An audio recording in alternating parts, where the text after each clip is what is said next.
오늘 하나님께서 우리에게 주신 말씀은 민수기 3장 9절 말씀입니다. 너는 레위인을 아론과 그의 아들들에게 맡기라. 그들은 이스라엘 자손 중에서 아론에게 온전히 맡겨진 자들이니라. 아멘. 레위인의 인구조사와 직무라는 제목으로 이장희 목사님 말씀 전해주시겠습니다.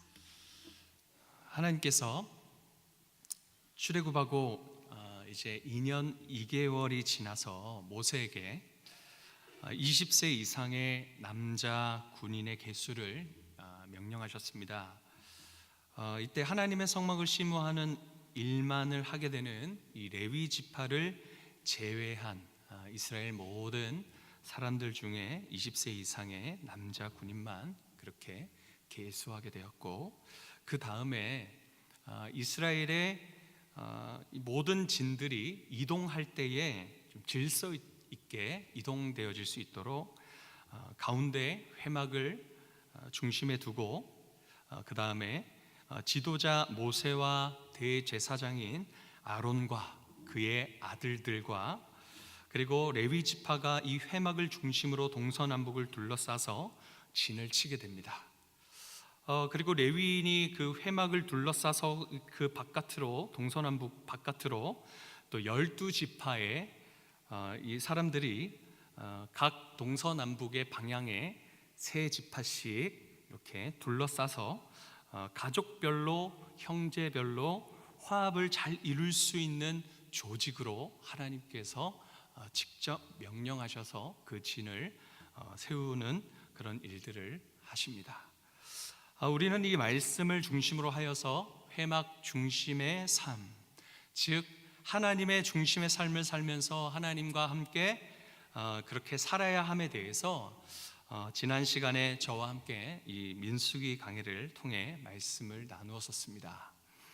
이제 3장으로 들어갑니다. 오늘 말씀 제목처럼 레위인의 인구조사와 직무에 대해서 그런 내용이 3장에 모두 들어가 있습니다. 여기에는 제사장 가문과 그리고 레위 지파에 대해서 크게 이렇게 나오는데요. 자, 이렇게 절별로 이렇게 구분하자면 1절에서 4절까지는 이 아론 대제사장의 그 가문들에 대해서, 제사장의 이 가문에 대해서 나오고요. 5절에서 10절은 제사장의 보조 역할을 하는 그 레위 지파의 직무에 대해서, 직책에 대해서 나옵니다. 제사장의 시종으로서의 레위 지파가 해야 할 일들에 대해서 그렇게 기록하고 있어요. 그 다음에 11절에서 13절에는 레위인의 그 의미에 대해서 나옵니다. 그러니까 이스라엘의 맏아들 역할에 대한 그런 내용입니다. 14절에서 39절 말씀은 하나님께서 레위인들의 그 개수를 이렇게 세어 보라고 하십니다. 그렇게 명령하시는데 세어 보니까 2만 2천 명의 레위인의 인구를 조사하게 됩니다.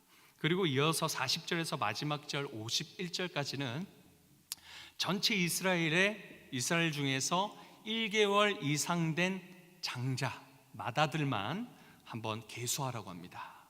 그래서 계수해 보니까 레위인보다 273명이 더 많은 숫자가 나오게 되었고, 이 장자 한 명당 레위인 한 명이 이 장자를 대신해서 회막의 일을 하게 됩니다. 장자의 수가 레위인의 수보다 초과되어져서 장자 한 명당 돈으로 이렇게 지불하여서 속전, 몸값을 지불하게 되는 그 내용이 바로 오늘 3장의 내용입니다. 먼저 1절에서 4절 이 말씀을 보시면, 먼저 레위인에 대해서 말씀하기 이전에 하나님은 시내산에서 이 아론 자손에 대한 내용을 그렇게 말씀하는데요. 하나님께서 직접 제사장을 임명하시는 모습을 이 1절에서 4절까지 해서 볼 수 있습니다. 여러분, 제사장은 아론 가문의 자식들만, 그의 아들들만 할 수 있는 그런 직분이었습니다. 자, 여기 2절 아론의 아들들의 이름이 거론됩니다. 2절 말씀을 함께 읽어보겠습니다. 2절 시작. 아론의 아들들의 이름은 이러하니 장자는 나답이요 다음은 아비후와 엘르아살과 이다말이니. 아멘. 자, 그런데 여기 4명의 아들 중에 첫째와 둘째가 누구입니까? 나답과 아비후입니다. 자, 하나님의 징벌로 이 두 아들들이 죽습니다. 왜 죽었을까요? 첫째 아들 나답, 둘째 아들 아비후가 어찌 보면 이 이스라엘의 초대 제사장입니다. 그들이 징벌을 받은 이유가 4절에 나오는데요, 다른 불을 들이다가 그렇게 죽게 되어집니다. 모든 회막의 도구들과 사용법과 제사법 등을 하나님께서 하나하나 구체적으로 그렇게 직접 가르쳐 주셨습니다. 거룩하신 하나님께서 자신에 걸맞는 거룩으로 그 섬김을 받기 원하셨기 때문에 직접 가르치셨던 것입니다. 그런데 하나님께서 성소에 향로를 피울 때에 번제단에서 피운 불을 사용해서 향로를 피우라고 레위기 16장 12절 말씀에 정확하게 그렇게 기록되어 있습니다. 그런데 그들은, 이 아론의 첫째 아들과 둘째 아들은 번제단에서 피운 불이 아니라 아마도 다른 곳에서 불을 피워서 그렇게 향로를 피우다가 그렇게 사용하여서 그들이 하나님께 죽임을 당하였던 것 같습니다.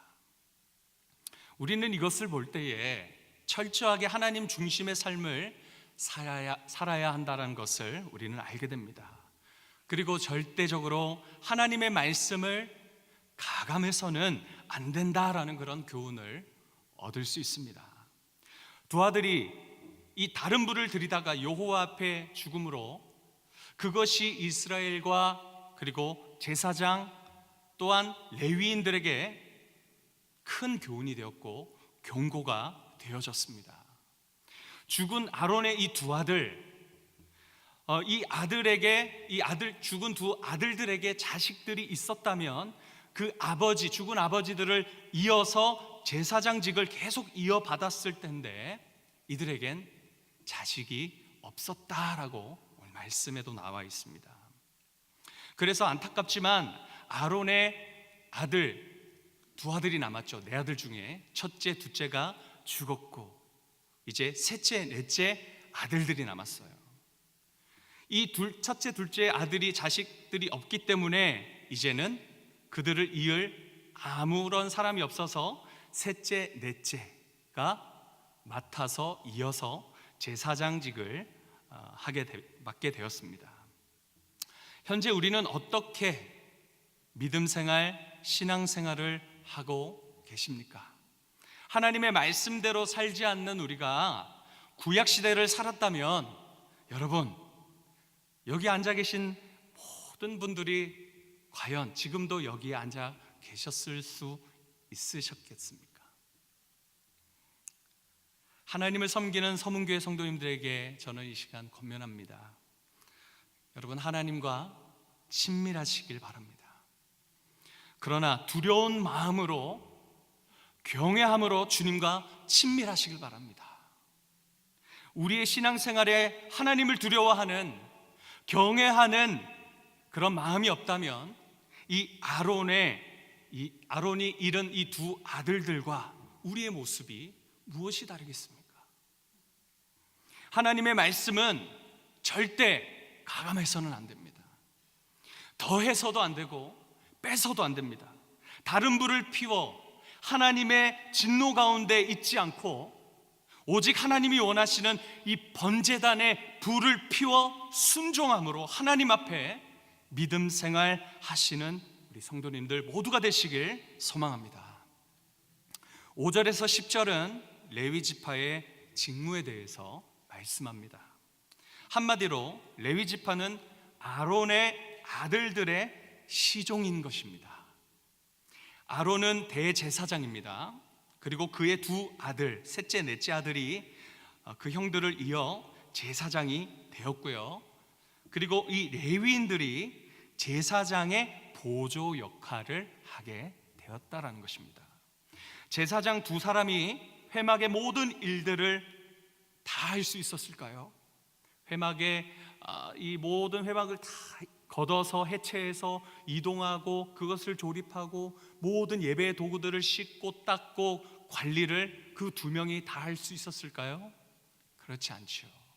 그래서 이 모든 보조 역할들을 이 레위인들이 다 맡아서 나뉘어서 이 업무를 보았던 것입니다. 대제사장만 들어갈 수 있는 지성소에 이 1년에 딱 한 번 대속제일에 이 아론 대제사장이 들어가서 목숨을 걸고 모든 삶의 거룩을 지키며 이 일을 감당해야 했습니다. 그리고 아론의 두 아들들, 이 제사장은 성소의 모든 일들을 감당하고 백성들이 찾아올 때마다 그 제사를 돕는 일을 했습니다.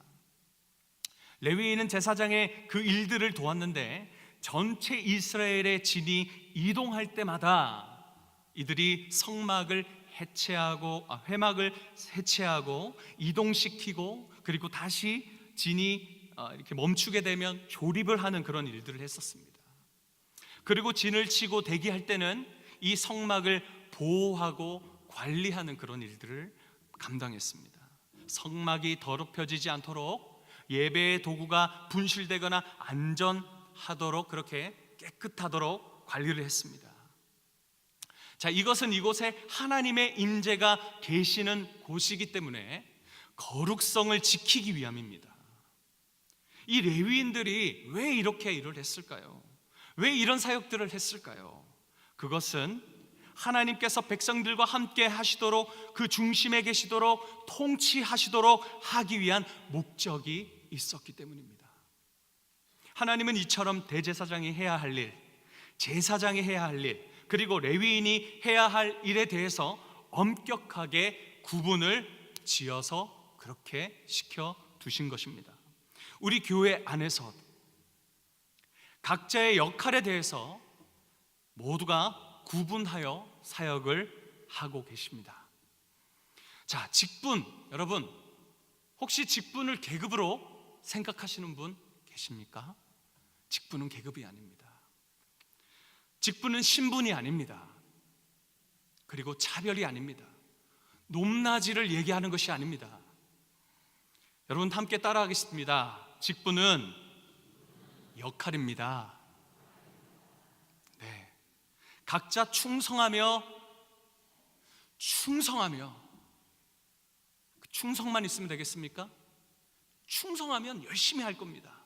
열정 다해서 할 것입니다. 그러나 그 도를 지나서 넘어버리면 그거는 어려운 것입니다. 충성뿐만 아니라 한 가지 더 필요합니다. 따라합시다. 절제입니다. 그렇습니다. 충성과 이 절제가 균형을 이루어서 우리는 이 건강한 공동체를 이루어 가야 되고, 그리고 그 교회의 질서를 따라 아름다운 공동체를 이루어 가야 할 줄 믿습니다. 우리가 현재 여러 모습으로 섬기고 봉사하고 있습니다. 그것이 무엇을 위한 것이어야 하겠습니까? 하나님의 임재가 우리 교회에 그리고 우리 성도님들에게 임하시도록 그 거룩성을 지키기 위함의 섬김이 되어져야 된다는 겁니다. 우리가 보이지 않는 곳에서 섬기시는 그 섬김 또한 주님의 임재를 위해 그 거룩을 지키기 위한 그것이 바로 섬김이 되어져야 된다는 겁니다. 여러분 가지고 있는 이 주보를 인쇄를 누가 합니까? 이 주보가 인쇄가 되어져서 이 접는 사역을 누가 하겠습니까? 그리고 이 주보의 글들은 누가 쓰고 있겠습니까? 누가 편집하고 있겠습니까? 그리고 이 강단에 있는 이 보이지 않는 섬김들, 누가 자막을 띄우고 영상을 보여주고 음향을 틀어주고 악기를 다루고 여러분 앉아있는 그 의자 누가 닦겠습니까? 우리가 지금 현재 숨 쉬고 있는 것처럼 당연하게 여기고 있지는 않습니까? 여러분, 이 섬김이 바로 하나님의 그 임재와 그 거룩성을 지키기 위한 섬김이 되어져야 된다는 것입니다. 주님께서 우리를 통치하시도록 다스리실 수 있도록 우리는 현재 여러분이 하고 있는 그 직분의 모든 섬김과 그 봉사가 이루어져야 한다는 것입니다. 그리고 보이는 섬김 또한, 앞에서 나서서 보여지는 그 섬김 또한 마찬가지입니다. 이 모든 우리의 섬김들이 하나님께서 우리 가운데 통치하시도록, 그렇게 우리가 봉사와 섬김이 하나님께서 우리와 함께 하시도록 우리 하는 모든 봉사와 섬김이 그렇게 되어야 한다는 것을 우리가 아시고 더욱 힘내셔서 여러분 하시는 그 사역들에 대해서 잘 감당해 주시길 바랍니다. 제사장과 레위인들의 직무를 담당하시는 여러분들 축복하고 감사합니다. 할렐루야. 11절부터 마지막 절까지는 레위인과 이스라엘의 장자의 수를 계수하라고 하십니다.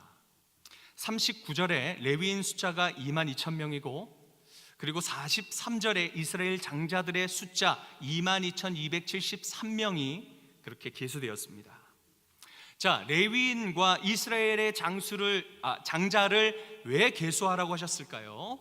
자, 그 이유가 45절과 46절에 있는데요, 함께 읽어보겠습니다. 45절 46절입니다. 시작.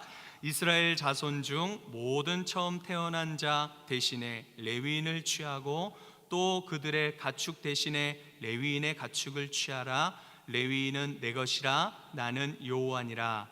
이스라엘 자손의 처음 태어난 자가 레위인보다 273명이 더 많은즉 속전을 위하여. 현대인의 성경은 이렇게 기록되어 있습니다. 좀 쉽게 이해가 되어집니다. 한번 들어보십시오. 이스라엘 백성의 장남 대신 레위인을 내 것으로 바치고, 이스라엘 백성의 처음 난 모든 가축 대신 레위인의 가축을 내 것으로 바쳐라. 레위인은 내 것이다. 나는 여호와다. 이스라엘 백성의 장남이 레위인 전체 남자 수보다 273명이 더 많다. 그러므로 너는 그 273명에 대한 몸값으로 한 사람 앞에 은 57g씩 거두어 그것을 아론과 그의 아들들에게 주어라 라고 기록합니다. 유월절 장자를 살리신 하나님께서 그 이후에 모든 이스라엘의 장자들이 하나님의 일을 하게끔 한 것을 대신하여 레위인이 그것을 대신해서 섬기도록 했습니다. 장자 한 명이 레위인 한 명을 대신하였고, 그러나 273명이 장자의 수가 더 초과해서, 그러니까 레위인 수가 부족했다라는 것이죠. 자, 이것을 몸값, 속전, 즉 이 몸값을 지불하라고 하셨습니다. 한 명당 6개월 노동치, 그 값을 치루어야 했습니다. 자, 고대 이집트와 메소포타미아 이 지역에서는요, 이 노예값이 여기 성경에 말씀하는 5세겔이라고 했습니다. 자, 이들은 왕의 노예이지만 레위인은 하나님의 종으로서 값을 지불하여서 하나님을 섬기는 종이 된 것입니다. 여러분, 우리는 이것을 볼 때에 우리의 죄값으로 예수님의 보혈을 그 흘려주심으로 그 은혜를 기억해야 하는 것이죠. 우리는 이제 누구의 종이 되어져야 하겠습니까? 주께서 우리를 자신의 피로 사신 바 되셨으니 우리는 이제 주님을 주인 삼아서 주를 위해서 충성하는 자로 우리는 살아야 됩니다. 우리는 이제 누구의 것입니까? 옆 사람에게 이렇게 고백해 주시겠습니까? 당신은 주님의 것입니다. 한 번 더요. 우리는 주님의 것입니다. 마지막이요. 주님을 위해 삽시다. 할렐루야. 여러분, 이 찬양 아신다면 함께 좀 불러볼까요? 그러므로 나는 사나 죽으나 주님의 것이요. 사나 죽으나 사나 죽으나 날 위해 피 흘리신 날 위해 피 흘리신 내 주님의 내 주님의 것이요. 우리 마음의 손을 한 번 더 얹어서 한 번 더 고백합시다. 그러므로 나는 사나 죽으나 주님의 것이요. 우리 결단하면서 사나 죽으나 사나 죽으나 주님을 주인 삼으면서 한 번 더 사나 죽으나 날 위해 피 흘리신 날 위해 피 흘리신 내 주님의 것 내 주님의 것이요. 할렐루야. 우리는 주님의 것입니다. 레위인들의 하나님께서 이 레위인들을 영적 장자로 세워주신 것처럼 우리도 이 땅의 영적 장자로 삼아 주심을 믿고 주님의 그 부르심 안에서 예배하며 섬기며 봉사함으로 우리를 위한 그 엄청난 속전을 치르신 예수님, 그리고 하나님의 그 사랑에 충성을 다하시는 우리 교회 모든 성도님들 되시길 간절히 축복합니다. 기도하겠습니다. 살아계신 하나님 감사합니다. 레위인의 직무와 인구조사를 통해서 우리에게 주신 교훈을 잊지 않게 하옵소서. 우리의 섬김이 주님의 임재의 거룩을 지키기 위함이고 주님의 통치가 임하시기 위해서 기쁨으로 감당하도록 우리에게 세임과 열정을 주옵소서. 충성과 절제로 질서를 잘 지켜 행하게 하시고 영적인 장자 노릇하며 주님의 나라 위에 일하는 우리 모든 성도 되게 하옵소서. 우리를 주님의 피로 값주신 놀라우신 은혜의 속전을 통해서 우리의 삶은 주님의 것임을 고백하는 우리 성도들을 기억하여 주시고 주님만 우리의 주인이 되어주시는 서문교회 되게 하여 주옵소서. 감사드리며 예수님의 이름으로 기도합니다. 아멘.